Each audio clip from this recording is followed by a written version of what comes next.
I would. Okay, everybody. Let's start with our discussion time, as usual. So we have the questions up there. If you're watching, we should be done in about 15, 20 minutes or so. You can come back in. Okay? Have fun. If you're new here, we go through the discussion questions first, unlike most other places where we go through the discussion questions last. And the reason we do that is because if we go through the discussion questions last, then you just parrot back what I told you. This way, you actually have to engage with the material and think of what you really think.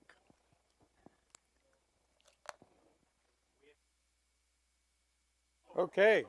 Looks like most of you guys are done. So this group of questions is actually probably one that we want to cover briefly because these all pertain to what we're going to talk about. So one, what would we need physically now to prove something happened supernaturally in the past? What did you guys come up with? Somebody said video evidence. That would be definitely supernatural. If you had 2,000-year-old video evidence, right? But what else? What kind of things would we need to see? Evidence from eyewitnesses. Eyewitnesses. So that's very good, right? So, they wouldn't be living now, but they had written down their views, right? But again, we have to be careful because even that could be fake, right? So you'd have to look at other things besides that. But then even video evidence, you could fake video evidence, right? It could be edited. It could be, even now with the deep fakes, you see a video of somebody saying something, and they may have never said that, right? So in time traveler would have had the capabilities to do a video back then. Exactly. So that means they would have had technology that could have faked that video really well. Right, exactly. So so they wouldn't have had, But the reality is that there's almost things that almost everything can be faked. So what you're looking for is collaborating evidence that kind of brings it together. So this is the claim, but then there's the collaborating evidence that they would not have been able to manipulate, or there's too much of it, right? So that's what you're often always looking for. Archaeological evidence, but not only archaeological, but even like names, and like when we talked about the Bible, hey, they actually got this name right, and the frequency of this kind of name right, things like that. Okay, so can't miracles be explained by advanced technology? Example, flying, antibiotics to stop plague. If so, what is the real miracle? The event or the availability of the technology in ancient times? What do you guys think? Which is the real miracle here? The availability, right? So can God stop the plague? Yes. Can he use antibiotics? Sure. He could stop it any way he wants, but he could use. So the reality is, how did they know how to access that? And I think you used my example of feeding the 5,000. We know that in the future we'll be able to create matter-energy converters or energy-matter converters. And you could take energy and convert it into matter, right? So feeding the 5,000 with a matter-energy converter would not be impossible. The question is, where did Jesus get access to that if it was real? But we can't say it's not possible. We can just say it's improbable that Jesus would do so. But now if we have all this other evidence about Jesus, and we go, well, okay, well, there's nothing impossible about that. There's nothing illogical about that. It's actually something that's doable, right? Okay, so here's the other one. Is it less of a miracle for God to use natural events to achieve supernatural results? So is that like if God uses a natural volcano to destroy a city at precisely the less time, is that less of a miracle than vaporizing the entire city by just going whap? Is it less from? It isn't. It's the same thing, right? It's, in fact, in one sense, in the next question, I argue it's actually a greater miracle. How far back does God have to go if he wanted to plan a fully natural geological volcanic eruption, precisely when a man was going to say a key phrase? Right? Because imagine if you're going to have a fully natural volcanic eruption, that has to be baked into the very design of the earth, which has to be baked into the design of the universe. Because these are all things that if they're all fully natural, they're actually starting at the beginning and going through. So that means for the last, if you're old Earth, 13.8 billion years ago, if you're young Earth, 6,000 years ago, this whole thing was planned in and put into place, and now it's going to work its way out in a natural sense. And God is omniscient in that he knows when that person is going to do what he's going to do. All right?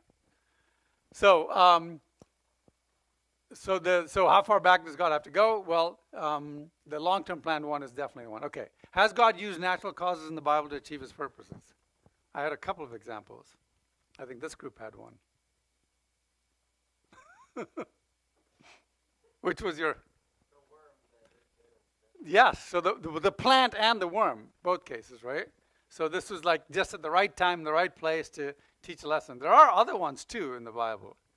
We have to look for them. You know, there's cases of people finding a well just at the right time, or different types of things in the Bible where all these sort of things happen. And then there's some real supernatural ones that happen too, of course. And there's some where I think it was Elisha is walking through, and these band of thugs try to harass him, and a couple of bears come out and kill them all, right? You're like, whoa, okay, well, that's a natural thing, right? The bears showed up, and they're natural predators, and it's a natural occurrence. And bears do kill people, right? So we see all that. Okay, so any other examples of natural causes that you guys came up with? I haven't spent too much time looking for those, but I do know they're out there. So I just thought if you guys had any that I'd not run into, it'd be great. Okay, so let's go into our topic for today, the fall of Jericho. So I'm going to propose today that the Bible isn't a legendary storybook. It's a historical document supported by archaeological data. So we're going to focus on the fall of Jericho. If you have a Bible, you can open it up to, I'll tell you the passage, but in Joshua. Turn to the book of Joshua. Before we start reading, let me set the stage here, though. Let me fill you up with what's been happening in the lives of the Israelites till now, right? So Moses, if you know, has a nice, pleasant chat with Pharaoh, right? And he says, what does he say to Pharaoh? Let my people go, right? And Pharaoh says, sure. No, he doesn't. He says, no, I'm going to show you something. And so after getting the 10 Commandments, destroying the golden calf, so they finally get the 10 plagues, and then they get the 10 Commandments, and then they do the golden calf thing, right? And Moses destroys the golden calf, and he feeds them throughout the trek across the desert, and then they come to the land of Canaan. And when they come to the land of Canaan, what do? They send out spies. And the spies come back, and the spies are like, okay, we can take this, right? No, what do the spies say? The spies chicken out. All these people watch this, and then they come to the land of Canaan, and they're like, no, God can't do this anymore for us. So of course God is angry. Now, was God really angry, or was it anthropomorphic? Anthropomorphic is when you put man's words into God's mouth. But anyway, so God sends them off to God tells Moses, look, stand aside. I'm going to destroy all of them, right? And Moses says this. He says, oh, look, Lord, if you destroy them all, then the people in Egypt will say, look at this. God just took his people out to destroy them all, and they'll laugh at you. God says, okay, I'll change my mind, and but before that, he's like, look, I'm going to destroy them all, and Moses, I'll make you a great nation, right? And then Moses says, no, please don't do it, right? So the question is, did God change his mind there? If you think about it, he didn't. Because if you go back to the promise made to Jacob, the promise made to Jacob is the scepter shall never leave the what? The house of Judah. Judah is where the line of David and Jesus come from. Well, if he's going to kill everybody except Moses, what line does Moses come from? He's from the house of Levi. So obviously God had never planned to make, because then he would have gone back and said, okay, maybe I'll make Levi or something. He's obviously always planned to have Judah. He knows what Moses is going to do. He knows exactly what's going to happen. And so God says, okay, but here's what I'm going to do. Not a single person over the age of 20 is going to see the new land. They're all going to die miserably in the desert. Right? So except for this Joshua and Caleb, he sends them out in the wilderness for 40 years, right? Now, so this is the area where it all happens, right? It's the Middle East, right there. I put 3 funny smiley faces there. That's where I grew up. It has nothing to do with the story, but in case you're interested, that's where I grew up. Okay, I grew up in Sudan, Asmara, and Sana'a. Okay, so Khartoum, Sana'a, and so Yemen, Ethiopia. At that time, this was all Ethiopia. Now it's Eritrea. But, so anyway, so we're going to zoom in there, and this is what we have, right? So this is their journey. That they this is the land that they're in land of Goshen, and they are headed towards here, Jerusalem, and the Exodus route. It's kind of missing off the top of the screen here, but the path they take is this one, right? And this is where we think the real Mount Sinai is. There's another Mount Sinai they claim is right here, but most likely it's here at Jabal al-Lawz, which is here in the Arabian Peninsula, right? And so this would have been where they crossed the Red Sea. So in that case, this is all part of that sea. Now, what's interesting about this is you go, and how many years did it take them to go from here to here? 40 years. But why did it take them so long? Because if you walk it, it's only 230 miles, right? So if they'd gone straight, it was only about 230 miles. Even walking only 6 miles a day, it would have taken them at the most 40 days, not 40 years, right? So you can see that God really had a purpose for them. This ragtag bunch of slaves had to learn how to become warriors, and they had to learn how to trust God. Because they didn't trust God, even though he'd shown them all that. So he prunes the flock, and he prepares them for the work they had to do. Now, God usually does that, by the way.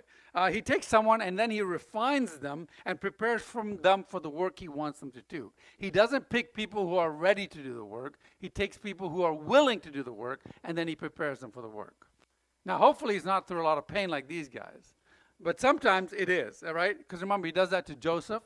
He did that to Moses. He did that to David, and he did that to the apostles, right? And so he might be doing that to you too. So sometimes he has to prepare you and refine you like he did with the Israelites. But anyway, so here they are at the edge of the wilderness, right? And this is the path they're going to take. And they finally get there to the promised land, the land that Abraham had been promised, the land that Abraham used to live in, the land that Jacob used to live in, right? But there's a slight problem. You see, way back when Jacob and his entire family had gone into Egypt. They used to live up here, and they went into Egypt because of what? There was a famine there, right? So they go for the family, and over the years, the 12 sons of Jacob has multiplied into the 12 tribes of Israel, right? So, but meanwhile, back at the ranch, back here in Canaan, land of Canaan, all these other sort of people were living there, and they had multiplied and grown, and they had started taking over the land, and started farming it. Now the question is, why didn't God keep it barren and empty? Anybody know? Why did God just make sure that nobody was living there so they could just walk in? Now, the Bible actually says that he didn't do that because he wanted it to be a place not overrun with wild animals. He wanted a place that was ready for development. Because here these Israelites had come out of out of Egypt. They didn't know how to grow crops. They didn't know how to plant. They didn't know any of these things. So they moved into a place which was barren. They would barely be able to survive. They would have to be surviving like they had in the wilderness. But God wants them to grow and flourish as a culture. So they've got to basically learn how to do that. And they can't learn that overnight. So they have to acquire it from other people after killing them. But that's the way it is, right? So, so all these original folks disappeared into history. All those people that were there disappeared in history, and new people moved in. And do you know what the names of the old folks were? All right, what were the people that the Jews ended up fighting most? The Israelites started fighting the most. What? Who was Goliath? He was a what? A Philistine, right? So, the Philistines. Have you heard that name? Who lives? Palestine, exactly, right? In Arabic, Palestine is Philistini. Right? So if you're a Palestinian, you say, Ana Filistini, meaning I am a Palestinian, right? And when I was going to school in Yemen, all my friends were Palestinian. They would all say Ana Filistini. But now these Philistines or these Palestinians are not the same as the ancient Philistines. Because the ancient Philistines, when the Romans came in and chased everybody out, everything got lost and messed up. And so everything has changed. But these are a new group of people that they named themselves after the place because it's still Palestine or the Philistines, right? So this war that has been going on between the Israelites and the Philistines, right, has been going on since 1400 BC or so. It's nothing new. It's just whoever the people were living there. And by the way, Jesus is supposed to come back when they finally make peace. So we'll see when that happens, right? So anyway, so the Palestinians, the Israelites show up. And by the way, here's a mistake that I often make. I'll be talking to someone and I say, yeah, when the Jews left Egypt. In fact, I had a friend of mine who was Jewish, and he sent me something about the Passover. And he says, when the Jews celebrated Passover in the original days, and they have the picture of the Jews celebrating Passover, and I took a picture of it and I sent it to him. I said, aren't you missing the other 11 tribes? Right? Because it wasn't the Jews celebrating Passover; it was the Israelites celebrating, and that's the all 12 tribes. And so, if you just say something about the Jews, you're missing the other tribes, right? Where are the Jews? The Jews were the tribe of Judea, and they separated from the rest of Israel. So you had the tribe of Judea and the tribe of Benjamin went with them, and then half the Levites went with them. The other half went with the other 10 tribes. Right? So you've got to get it. Once you understand how this all works, you understand that the Jews are only a portion of that. Really, the Jews are the Levites, the Kohanim, the Benjaminites, and the Judas. Right? Okay. So here we are. We're sitting all there, and they show up in this land, and there's no signpost that says Tel Aviv, Jericho. Right? There's nothing like that, and so they have to move back into the land with all of a sudden, and they realize that they're going to have to fight for it, just like their parents were going to have to fight 40 years before. So, until now, you must remember, they hadn't fought any tough battles. These guys had not done any battles. They had not done anything. The biggest trial so far had been the friendly, who can collect the most manna competitions, and who can make bake the meanest manna bread, right? That was what their competitions were. There wasn't any of this fighting and killing people. So they didn't have much battle experience. So Joshua, who was incidentally the first commander-in-chief of the Israeli armed forces, head of the Joint Chiefs of Staff, he would have been the commander of the Air Force and the Naval, but they didn't have an Air Force or a Navy, so they didn't have planes yet. So obviously he was only the commander of the what? The infantry. That's all they really had. They didn't even have horses, right? So it was all infantry. And he says, look, guys, I know that we have no training. We don't know what we're doing, but we know how to walk, march in the desert, and we're tough. But don't worry, God's going to do all the fighting for us. And then you can go do all the fun stuff like the killing and the maiming and destroying. Right? So let's pick the story up from here. First, they camp over here, 6 miles from Jericho. Right? Sorry, that arrow's in the wrong place. It should be they're camping over here, and their 6 becomes one of the ancestors of Jesus. So let's read from Joshua chapter 2, verse 15. So she, Rahab, led them down by a rope through the window, for the house she lived in was part of the city wall. Now she said to them, go to the hills so the pursuers will not find you. Hide yourself there 3 days until they return, and then go on your way. And so they went and they hid there, and they told Joshua that what they'd seen. And Joshua then says, okay, people, consecrate yourselves, for tomorrow the Lord will do amazing things among you. Joshua said to the priests, take up the Ark of the Covenant and pass on ahead of the people. So they took up and went ahead of them. Verse 12. Now then choose 12 men from the tribes of Israel, one from each tribe. And as soon as the priests who carry the Ark of the Lord of all the earth, set foot in the Jordan, its waters flowing downstream will be cut off and stand up in a heap. So when the people broke camp across the Jordan, the priests carrying the Ark of the Covenant went ahead of them. Now, the Jordan is at flood stage all during harvest. This is the Jordan River. That doesn't look like a tough stream to cross. It doesn't even look that deep, right? You're like, what's the big deal, right? Why don't we build a bridge over it? Yeah, well, that is the Jordan when it's not in the harvest. This is the Jordan when it is the harvest.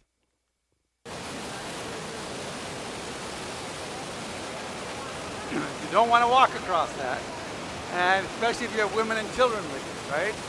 So it's kind of dangerous, and we'll come back to that later. But what the Bible says is that yet as soon as the priests who carried the ark reached the Jordan and their feet touched the water's edge, what happened? And the water from upstream stopped flowing. It piled up in a heap at a great distance away at a town called Adam, or Adama, in the vicinity of Zaratan, while the water flowing down to the Sea of Araba, that's the Salt Sea, that's the Dead Sea, was completely cut off. So the people crossed over opposite Jericho. The priests who carried the Ark of the Covenant of the Lord stood firm on dry ground in the middle of the Jordan while all Israel passed by till the whole nation had completed crossing on dry ground. Then the Lord said to Joshua, command the priests carrying the Ark of the Testimony to come out of the Jordan. So Joshua commanded the priests, come up out of the Jordan. And the priests came up out of the river, carrying the ark of the covenant of the Lord. No sooner had they set their feet on the dry ground than the waters of the Jordan returned to their place and ran at flood stage as before. On the 10th day of the first month, the people went up from Jordan and camped at Gilgal on the eastern border of Jericho. Now let's move into Jericho. Right? So there's the ruins of Jericho. Right? There it is. I know you're thinking this is kind of small because that's a road, right? Not that huge of a city. And it covers, if you think about it, it only covers about 12 acres of land. So that's less than a mile around the city. But as you'll see in a few minutes, that's actually a good thing. So, Jericho was, now the Bible goes on, Jericho was tightly shut up because of the Israelites. No one went out, no one came in. So everybody knew they were coming, right? Then the Lord said to Joshua, see, I've delivered Jericho into your hands along with its king and its fighting men. So this is an average of 250 yards. That's from there to there. Then he said, march around the city once with all the armed men. Do it for 6 days. Have 7 priests carry trumpets of ram's horns in front of the ark. On the 7th day, march around the city 7 times with the priests blowing the trumpets. When you hear them sound a long blast from the trumpets, have all the people give a loud shout. Then the wall of the city will collapse and the people will go up, every man straight in. So, trick question. How many times did the Israelites march around Jericho in total? My daughter cannot answer this question. How many times did the Israelites march around Jericho? 13 times, exactly. A lot of people just want to say 7, right? Why? Because march around the city once with all the armed men, do this for 6 days. 1 time times 6 is 6 times. Have 7 priests carry trumpets of ram's horns in front of the ark. On the 7th day, march around the city 7 times with the priests blowing the trumpet. So 7 times on the last day is 7 times 1, so that is equal to 13, right? So now, here's what's interesting you want me to understand. So, wait a minute. Joshua, let me get this straight. You want me to march around that city 7 times in one day? I mean, I don't mind marching around it once a day for 6 days, but 7 times on the last day, and guess what? I'm lugging this heavy ark thing that I can't even touch. I have to have it on a pole. Right? And I'm in full battle gear, and I have everything else, right? So, how far were they marching? Imagine if this was a modern city. How long that 8 going around the city 7 times would be? Well, let's see. Arrows can shoot about 200 yards, right? So you want to be out of range of the arrows, right? Because if you're too close, you're going to die. So they're going to be out of the range of the arrows, right? So that's the fastest thing. So 250 is the length, the size of the width of the city. So plus 200 on one side, 200 on the other side. So you have to have a 650-yard diameter that you have to keep out of, right? Now, the perimeter of a circle is pi times d. So that's pi times 650 yards. This is 2,042 yards, which is 1.16 miles, is one circle. So if they do that 7 times, they are actually marching what? 8 miles or more. Just to do that on the last day, they're going to march 8 miles in heavy gear, and then they have to attack the city, right? So you're glad that the city wasn't any bigger. I know some of you guys are going, but it wasn't a circle, it was an oval. Yeah, well, I didn't want to apply this equation to calculate the perimeter of the oval. Okay, so anyway, so the next verses describe that they did it, and then on chapter 6, verse 15, it says, on the 7th day they got up at daybreak and marched around the city 7 times in the same manner, except on that day they circled the city 7 times. The 7th time around, when the priest sounded the trumpet blast, Joshua commanded the people, shout, for the Lord has given you the city. When the trumpet sounded, the people shouted at the sound of the trumpet. When the people gave a loud shout, the wall collapsed. So every man's charged straight in, and they took the city. They devoted the city to the Lord and destroyed with the sword every living thing in it, men and women, young and old, cattle, sheep, and donkeys. Note that in the King James Version, it says the wall fell down flat so that people went up into the city, every man strayed before him, and they took the city. And then Joshua 6:24 says, and then they burned the whole city and everything in it. They put the silver and gold and articles of the bronze and iron into the treasury of the Lord's house. But Joshua spared Rahab the prostitute with her family and all who belonged to her, because she hid the men Joshua had sent as spies to Jericho, and she lives amongst the Israelites to this day. And then ends up being, what? One of the ancestors of Jesus. At that time, Joshua pronounced this solemn oath. Cursed before the city is the man who undertakes to rebuild the city Jericho at the cost of his firstborn son. He will lay its foundation. At the cost of his youngest, he will set up its gates. So the Lord was with Joshua, and his fame spread throughout the land. You can bet it did, because here was the city that people thought was impenetrable. As you're going to see their foundations, I mean, the fortifications are pretty nasty. Okay, so here's what the Bible says, right? They cross the mild flowing Jordan River, and then they come to the big walls. And this is the two obstacles they're facing. So the second one is these huge old walls, and these are actually drawn. I'll show you. This is 15 feet. This is 8 feet before you get into the city. So this is what the Bible claims, right? This is what we've read. 1, the River Jordan was in a flood stage, right? 2, the Israelites crossed the overflowing Jordan River, and it dried up for them. 3, Jericho was strongly fortified. 4, Rahab lived within the wall. 5, the walls came down without the aid of human hands or bulldozers. 5b, each man went straight up into the city. The attack occurred just after or during harvest time. The siege was short. The city was not plundered except for the gold and silver, but not for goods, and the city was burned to the ground. This is what the Bible claims. This is the evidence that the Bible provides. So the question is, did this really happen? Or is it just a silly superstitious legend? Is it a fable?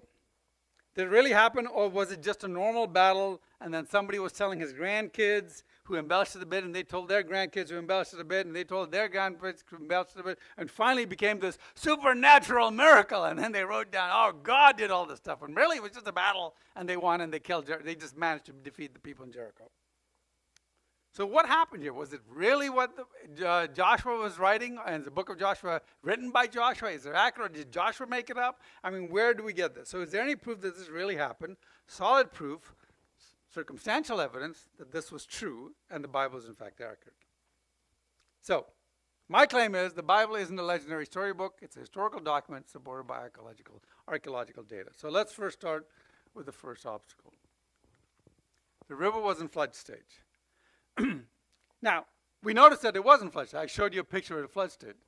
But was this a flood stage that, well, maybe if they found a shallow part of the river, they could walk across it? No, because you see, this is a very dangerous river. They got across the river during the flood stage, right? So first of all, it is a dangerous river. So they cross it despite the flood. And this is what we see normally, and you can see this is actually a place where people are baptized, and so you can tell that you can actually, this river is deep, at least to your shoulders, right? So if you're going to walk through it and it's at a flood stage, you're not going to make it through, especially women and children and cattle and sheep and everything else. So, now what's interesting here is that they get to the river, and everybody turns to look at Joshua, right? Now, if you recall, everybody except for Joshua and Caleb, nobody under the age of 40 had seen all the miracles that God had done in the past. They didn't see Moses do the little trick with the parting of the water. Okay, Moses didn't do it. God did it, right? They didn't see him smiting the Egyptians. They didn't see any of that. So they get here, and they turn around to Joshua and go, okay, great, now what? Right? And this is when God decides it's time for a miracle. And he tells Joshua to send the priests. And the first priest's foot hits the water, right? The river dries up and it stops. And the Bible says very clearly, the water from upstream stopped flowing. It piled up in a heap a great distance away at a town called Adam in the vicinity of Zarethan, while the water flowing down to the Sea of Arabah, the Salt Sea, was completely cut off, so the people crossed over to Jericho. So basically all the water stopped upstream, and then everything drained away. And they walked in and waited in there until everybody was gone, right? So do we have to take it on faith? Is there any way to prove this? Well, here is the city of Adam, right? It's in Jordan, called Damvia, right? Damivia. And here is where we think the Jews were crossing over. So that's the way. And down there, somebody turn if you give that to my daughter, she'll turn off the, oops, let's go back, right? So, now, a lot of people say, oh, well, this was just a coincidence. I mean, not a coincidence. This was just a mere superstition. It could never have happened. But let's go talk to a geophysicist named Amon Noor. He says, and this is in the Stanford Observer, 1988, today the old city of Adam is now the modern-day town of Damia, the site of the 1927 what? mudslides that cut off the flow of the Jordan. Such cutoffs, typically lasting 1 to 2 days, have also been recorded in AD 1906, 1834, 1546, 1267, and 1160. An Arab historian called Novari also wrote about the 1267 mudslide that's listed there. He described how a large mound of the west side of the Jordan at Damia fell into the river, damming it up. No water flowed south for 16 hours. So you can see what really happened, quite simply, is that miraculously at the right time, a geological earthquake or something occurred. A mudslide occurred. When? It occurred just at the right time when the priests were stepping into the water. They would have stepped into the water, and they would have seen the water flow by. Actually, the water would have started dying down as it was going, and it would have dried up. Right? Now, people go, well, that was just a natural coincidence. And that's why we discussed that at the beginning. Natural coincidence, it's a lot more work to have that time just right at the right time for you to be able to cross the stream. Was it luck? Now, of course, the atheists will say, no, they just happened to be there and they noticed that the thing was flooded over. Had been blocked, and they ran across as quickly as they could. You're going to run across with what, 100,000, 200,000 people when you know that this is a temporarily blockage of the water? No, you lose people, right? You'd be like, I'm not going in there. I don't know how long this is going to last, right? So, next thing. Jericho was strongly fortified. Let's focus on the town of Jericho. It's important to know that the site of the city of Jericho was strategic. While the wall part of the city wasn't enormous, it's only 12 acres, or what did I say, 100, whatever, 12 acres. The wall part of Jericho was about 400 feet by 1,000 feet. From Jericho, you have access to the entire heartland of Canaan. It's a militarily strategic position. Any military force attempting to penetrate the central hill country from the east would by necessity first have to capture Jericho. So it was put there strategically. It was built as a fort. It was built as a city specifically for that. And here was Joshua and the singing nuns coming through trying to take over Canaan, right? Now, for the longest time, history said by the time Joshua and the Israelites swung by Jericho, it was already destroyed. So there's a big argument about when the Exodus happened. And they all said that it happened in 1550 BC. But now we know that the timing actually all works because they found new evidence, and one of these days we'll go over all the new evidence we found in Egypt that shows that the Exodus happened right about 100 years, not 100 years, about 40 years before this event. Okay, so so they start digging in here, and we find a whole bunch of things. So let's look at the Jericho fortifications. So first question, was there even a city wall? Right? I showed you all those pictures. It shows a wall. But was there really a city wall? What happens when we start looking at the archaeological fortifications? Well, much of the fortification of Jericho was not understood until in the last century when a lady named Kathleen Kenyon, she was a skeptic. She didn't believe in the Bible. She wasn't a Christian. She started doing some digging. And she found the Jericho foundations. They dug right here. And this is what they found. Here's some real pictures. Right? What they have is what we call is a stone revetment. That's this. And that's followed by that 8 feet tall wall that I was talking about. And it's all built on a hill. Right? And so if you were here's the guy, right? Puny, insignificant Israelites, so right here. That's how they would look, just like this guy looking. So that wall goes up there, and then it goes up another 8 feet when it was there. So this is what they're faced up. They come up to this wall, and this, of course, they're not going to come that close because they get killed, right? So they're going to stay about 200 yards away from there, and they're going to look at this, and they go, how are we going to get into that city? Now, let's look at this a bit more. So they found out that this top piece there was enough bricks for this to be 6.5 feet wide, right? So here's a closer look at it, right? So you've got the stone revetment, you've got the mud brick wall, and then you've got the hill. And this kind of gives you the what they would have to do. So, and I just put this way right next to each other so you can see each of the pieces here. Now, but here's the other thing that they found. They found that there were actually two walls, not just one wall. They found that there was the outer wall and there was an inner wall. So when they were digging, they were like, whoa, there are two walls in this city. And what's interesting about that is, remember what the Bible says, Rahab lived within the wall. Now, how do you live within a wall unless it's, within 2 walls, right? So all of a sudden that becomes very interesting because it says Rahab lived within the wall and she let the spies down by a rope through an opening in Joshua 2:15. So first question is, why would you build a hole in the wall itself unless it was right next to the wall between 2 walls? So the skeptical archaeologists found actually many buildings. So there's the brick wall, and they found many buildings right against, basically using the wall as one of their walls for their building. And this was the cheaper part of town, which would make sense. That would be where the prostitute would be, right? So we can see that falls. So there now again. So just so you understand where you're looking. This is a tower. This is that stone revetment wall. This is that mud brick wall, right? And then there's the wall, the houses built across it. So this would put Rahab somewhere right in this area. So this is that inner wall. So Rahab would be somewhere in this area, and her house would look like this, and then she would hang the rope over here. They would climb out that rope, and that would be the same rope that would tell the attacking army, don't kill anyone in this house. Okay. And the way they know these were the poor houses because they had the furnishings, the size of the houses, and the amount of food that was in the houses were all of different, of what wouldn't be what rich people would have. Okay. The next piece is the walls came down without the aid of human hands or bulldozers. So we have to understand, if the Israelites or any foe of the Jerichonians had attacked the city, they had 3 ways to do this, right? They had 3 choices. 1, they have to dig under the wall. B, they have to starve the people inside the wall. And 4, they have to knock the walls down, right? So these are our options. Let's study all 3. So if they have to dig under the wall, they're going to have to dig. First of all, how are they going to get anywhere close to it because of the arrows, right? So you've got to have to start digging 200 yards away. Not easy.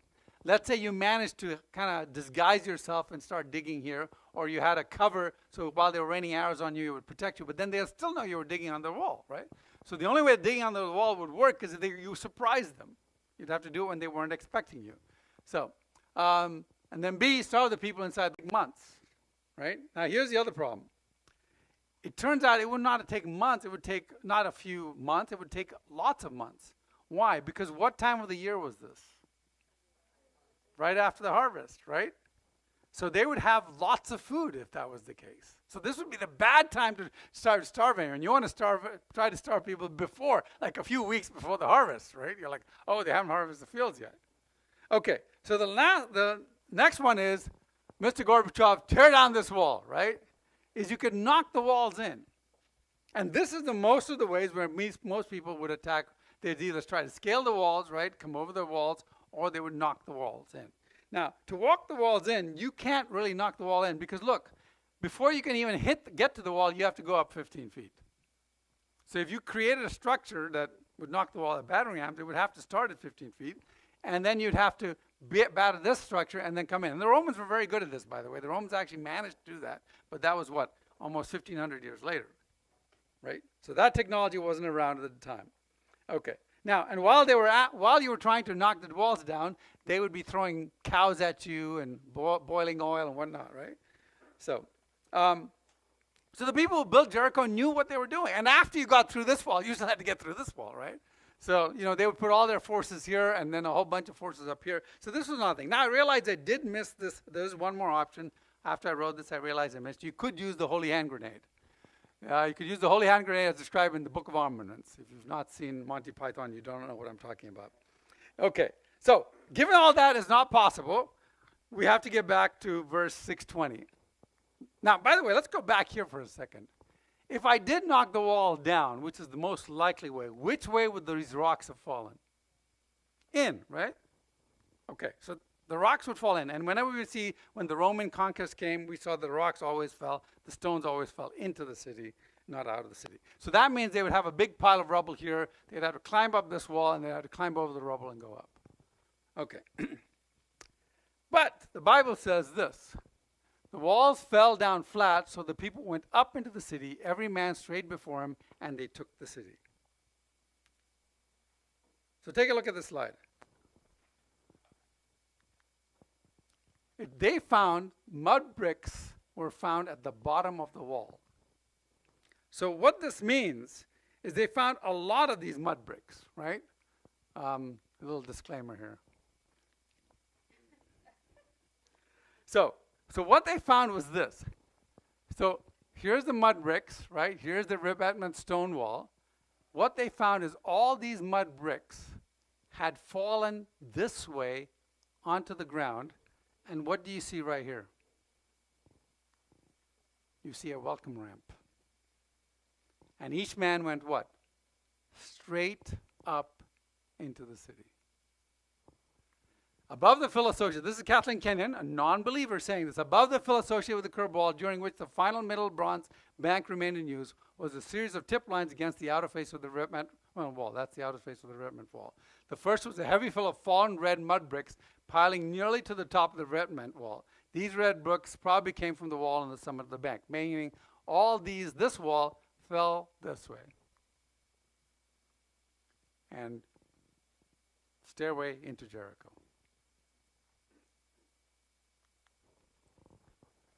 So, Israelis are marching around the city. This mud brick falls. They find a way in. And then, how do they get into the second wall? We'll talk about that just.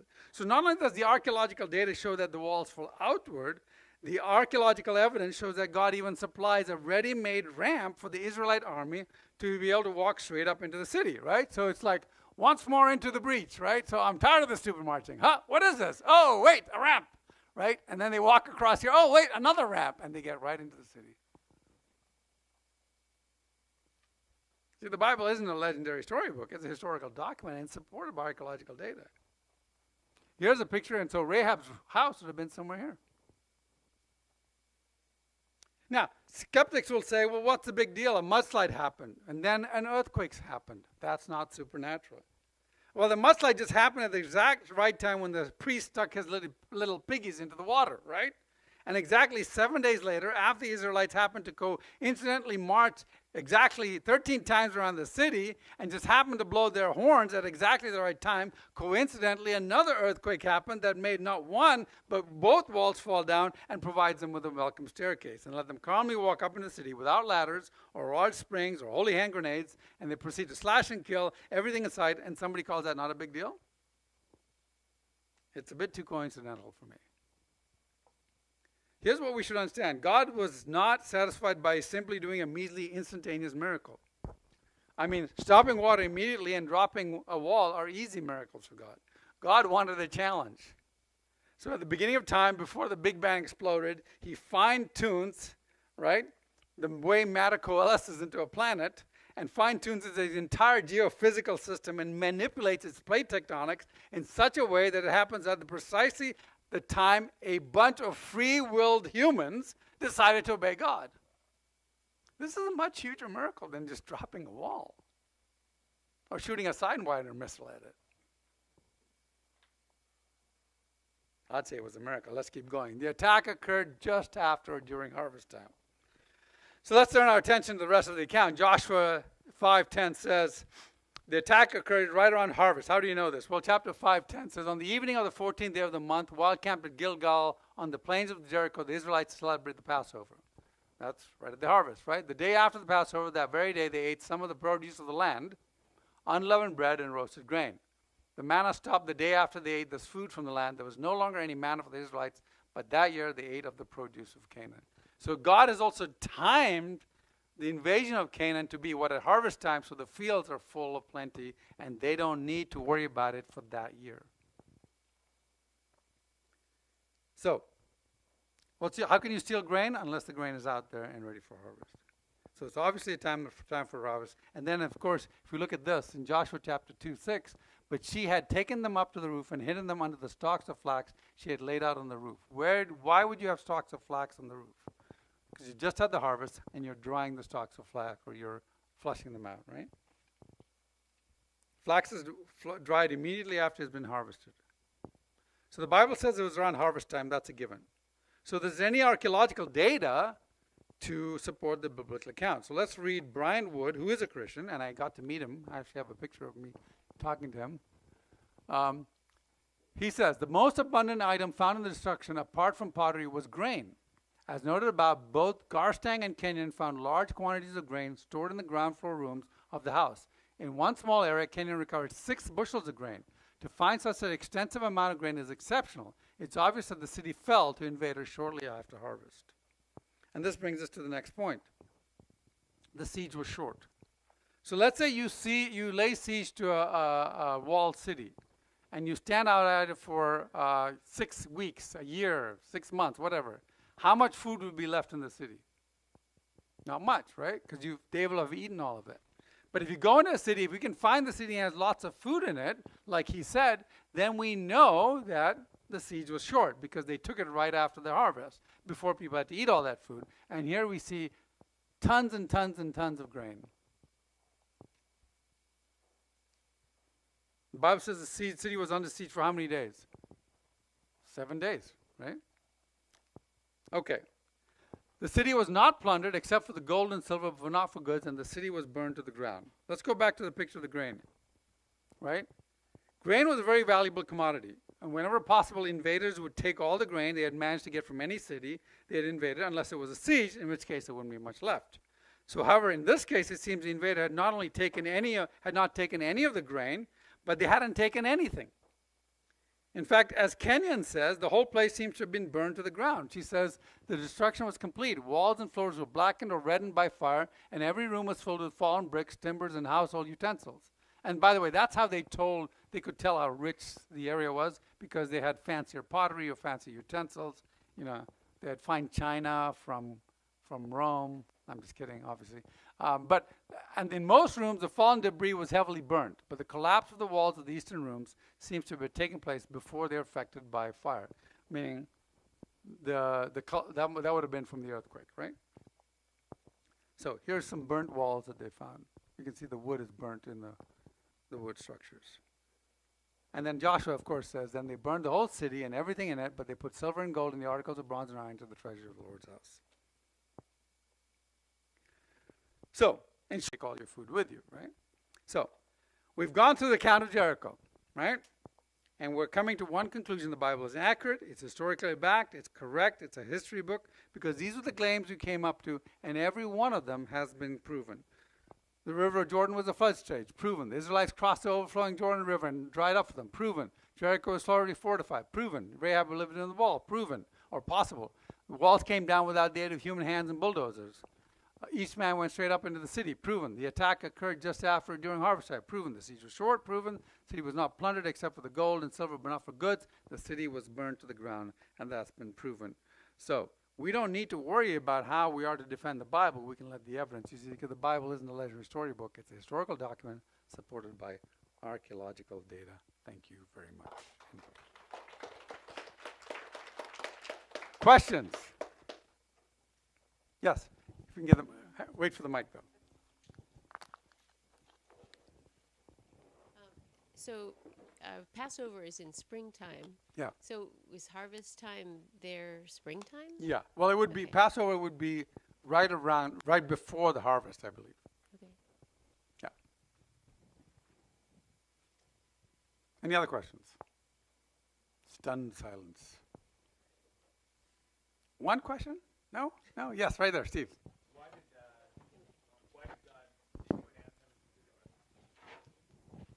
Why did God command them to destroy all the Humans. people, the humans, So- everybody? So first of all, you have to understand that the people in Jericho were not good people. Right? These were Baal worshippers, Moloch worshippers, and they would sacrifice babies, they would sacrifice people. They were definitely not people that you wanted around. In fact, God tells them about it, because Baal worship and burning killing your babies came back in because they hadn't eradicated all the people. So that's one. Now the question, of course, is always, well, okay, those are the older people. What about the kids, right? Exactly. So remember we talked about evil and God, right? What is death to God?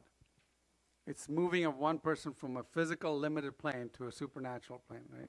So if you move a young kid or a baby to a supernatural plane, that's not that. In fact, it might be good in a sense, because that baby then, if they have not reached the age of reckoning, thank you, then they will be saved, right, as far as we understand. So we don't know what the age of reckoning is, and that's not on purpose, because we don't want people going around killing kids who are not, right? But at the same time, So it's actually, so it's not bad for them. Yeah, it would be horrifying and terrifying, but in long-term, eternity is different. So that actually is one explanation there. But let's understand. Can you go around killing people and then claiming God told you to do that? No, unless God really told you. So it's not wrong to kill people if God told you, but it's mostly wrong to think that God told you, unless you can prove that God told you. Well, these guys had evidence that God told them. What was the evidence? Well, the Jordan had just been parted.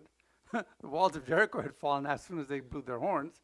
So they knew that God was talking to them. So if anyone was in there going, well, I don't know if God really told me. Yeah. Maybe Joshua was just lying about this. They had evidence immediately. Yeah. Right? Anybody else? Well, I'll just say I don't want you going around saying that God told you to kill anyone. Because you didn't, unless you just saw a supernatural miracle right there. Yeah. Did the entire wall of Jericho fall? No, just portions of it, yeah. Enough of it that the whole army could go in. Because if you look back at the picture, this is just a drawing. But big sections of the wall. This is just an example. Eventually, big sections of the wall did fall. Enough that, a whole army could get in there. Yeah.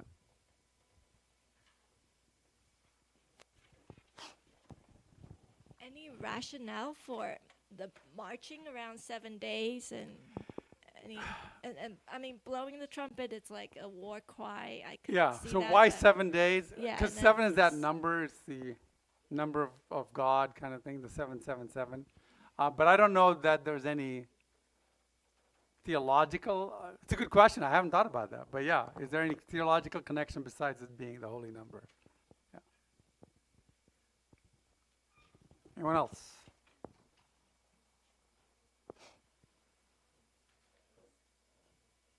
Okay. I don't have a game this week, but I do have an announcement. We have 2 announcements. Steve, do you want to come up and make your announcement?